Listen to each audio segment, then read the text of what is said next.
ನೋಡಿ, ಇದೆಲ್ಲದಕ್ಕೂ ಕೂಡ ಕಾಲವೇ ಉತ್ತರ ಕೊಡ್ತದೆ. ಆದರೆ ನಿನ್ನೆ ಪ್ರಧಾನಮಂತ್ರಿಗಳು ಎಲ್ಲದಕ್ಕೂ ಕೂಡ ಸ್ಪಷ್ಟ ಉತ್ತರವನ್ನು ನೀಡಿದ್ದಾರೆ. ಈ ಗೊಂದಲಗಳಿಗೆ ತೆರೆ ಎಳಿತಕ್ಕಂಥ ಕೆಲಸ ಮಾಡಿದ್ದಾರೆ. ಇವತ್ತು ಪ್ರಿಯಾಂಕಾ ಖರ್ಗೆ ಅವರು ಮತ್ತೊಂದು ಪ್ರಶ್ನೆಯನ್ನು ಕೂಡ ಹೇಳಿದ್ದಾರೆ. ಫೆಹಲ್ಗಾಮ್ನಲ್ಲಿ ಏನು 6-7 ಜನ ಉಗ್ರಗಾಮಿಗಳಿದ್ರು, ಅವ್ರು ಎಲ್ಲಿದ್ದಾರೆ ಅನ್ನೋ ಮಾತನ್ನು ಕೂಡ ಹೇಳಿದ್ದಾರೆ. ನಾನು ಕೆಲವು ಪ್ರಮುಖ ಉಗ್ರಗಾಮಿಗಳು ಯಾರು ಹತ್ಯೆ ಆಗಿದೆ ಈ ಏರ್ ಸ್ಟ್ರೈಕ್ಗಳ ಹೆಸರುಗಳನ್ನು ಉಲ್ಲೇಖ ಮಾಡಿದ್ದೇನೆ. ಅದು ಕೇಳೋದಕ್ಕೆ ಕಾರಣವೂ ಕೂಡ ಇದೆ.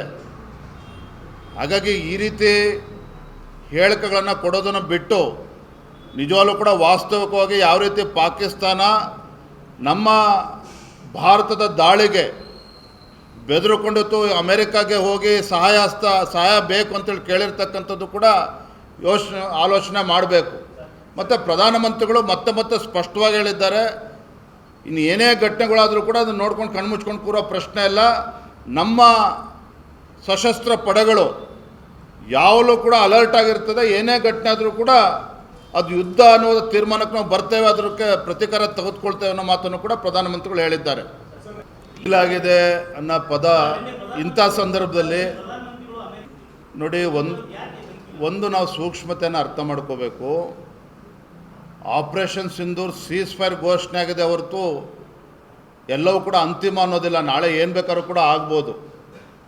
ಅದೆಲ್ಲವನ್ನು ಕೂಡ ಅರ್ಥ ಮಾಡಿಕೊಂಡು ಮತ್ತು ಪ್ರಧಾನಮಂತ್ರಿಗಳನ್ನ ಇನ್ನೊಂದು ಮಾತನ್ನು ಹೇಳಿದ್ದಾರೆ, ಇದು ಯುದ್ಧ ಮಾಡ್ತಕ್ಕಂಥ ಸಮಯವೂ ಅಲ್ಲ ಮತ್ತು ಟೆರರಿಸಮ್ಗೆ ಪೋಷಣೆ ಮಾಡ್ತಕ್ಕಂಥ ಸಂದರ್ಭವೂ ಕೂಡ ಅಲ್ಲ. ಅಂದರೆ this is not the era of war and also this is not the era of terrorism. ಅಂದರೆ ಕೇವಲ ಭಾರತಕ್ಕೆ ಸೀಮಿತವಾಗಿ ಈ ಮಾತನ್ನು ಪ್ರಧಾನಮಂತ್ರಿಗಳು ಉಲ್ಲೇಖ ಮಾಡಿಲ್ಲ. ಇಡೀ ಜಗತ್ತನ್ನು ಕಣ್ಮುಂದೆ ಇಟ್ಕೊಂಡು ಹೇಳಿರ್ತಕ್ಕಂಥದ್ದು this is not the era of war and also this is not the era of terror. ಎಲ್ಲವನ್ನೂ ಕೂಡ ಅವರ ಮಾತುಗಳಲ್ಲಿ ಸ್ಪಷ್ಟ ಸಂದೇಶವನ್ನು ನೀಡಿದ್ದಾರೆ. ಹಾಗಾಗಿ ಇದು ಡೀಲ್ ಆಗಿದೆ ಅನ್ನುವ ಪದ ಖಂಡಿತ ಸರಿಯಲ್ಲ. ಇವತ್ತು ರಾಜನೀತಿಯನ್ನು ಪಾಲನೆ ಮಾಡಬೇಕಾಗ್ತದೆ.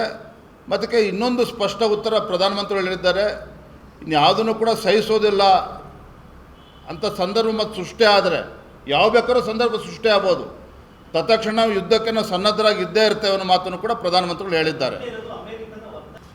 BJP ಸರ್ಕಾರ ಅನ್ನೋದಕ್ಕಿಂತ ಹೆಚ್ಚಾಗಿ ಏನು ಅಮೇರಿಕದ ಅಧ್ಯಕ್ಷ ಪದ ಬಳಕೆ ಮಾಡಿದ್ದಾರೆ, ಇದ್ರ ಬಗ್ಗೆ ಸಾಕಷ್ಟು ಟೀಕೆಗಳು ಬಂದಿದ್ದಾವೆ. ಅದು ನಾನು ಕೂಡ ಒಪ್ಕೊಳ್ತೇನೆ. ಅದಕ್ಕೆ ಪ್ರಧಾನಮಂತ್ರಿಗಳು ಉತ್ತರ ಕೊಡಬೇಕು, ಕೊಡ್ತಾರೆ ಅದಕ್ಕೆ ಸೂಕ್ತ ಉತ್ತರ.